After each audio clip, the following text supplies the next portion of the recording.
लगता है कि अगर आप जीवन में नहीं होते तो इतने प्रश्नों के हल कैसे हो पाते? हम सब साधकों के महाराज जी, जो छोटे से लेके बड़े तक का हर ज्ञान से। ये सृष्टि भगवान की है। भगवान अपनी सृष्टि का संतुलन बनाए रखने के लिए किसी न किसी संत के हृदय में बैठ करके काम करने लगते हैं। प्रेमानंद रूपी शरीर के ढांचे के अंदर बैठकर सच्चिदानंद भगवान स्वयं आपको उत्तर दे रहे हैं। इस ढांचे के अंदर बैठकर वो परमात्मा ही उत्तर दे रहा है।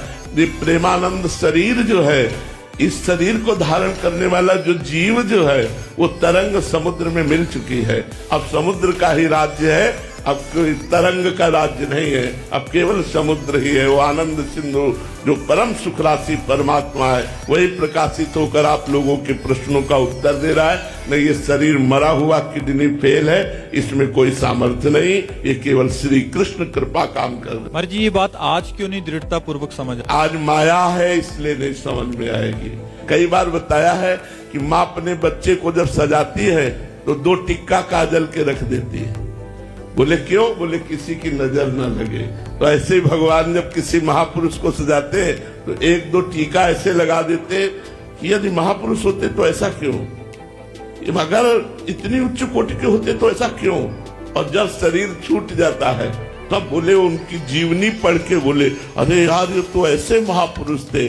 प्रगट में गुरु साक्षात परब्रह्म, ये भाव कोई बिरला ही कर पाएगा। और जब पधार गए तब कहते हमारे गुरु जी तो साक्षात परब्रह्म और सिद्ध कोटि के महापुरुष थे। और जब जीवित रहते तो उनकी आज्ञा का उल्लंघन करते रहते, उनको एक साधारण पुरुष मान करके उनकी अवज्ञा कर देते हैं। मुझे इस संसार से भय लगता है। संसार में लोगों और जीवों की दुर्दशा देखकर मन दहल जाता है और मैं इस संसार में दोबारा नहीं आना चाहता। हे प्रभु, कृपा करके मुझे इस संसार समुद्र से निकाल लें। वाहेगुरु की शरण में हो जाओ ना, वही संसार से पार करेंगे। ये तो बड़ी कृपा है कि संसार से मन हटने लगे, नहीं संसारे में मन बनता है। गुरु वाणी का स्वाध्याय करो और गुरु जो गुरुजन है उनके अक्षर सा आदेश से चलो, संसार से पार हो जाओ। वाहेगुरु परमात्मा का नाम, जो परमात्मा की शरण में, वाहेगुरु की शरण में, वो इस माया से हो। वाहेगुरु का खालसा और वाहेगुरु की फतेह।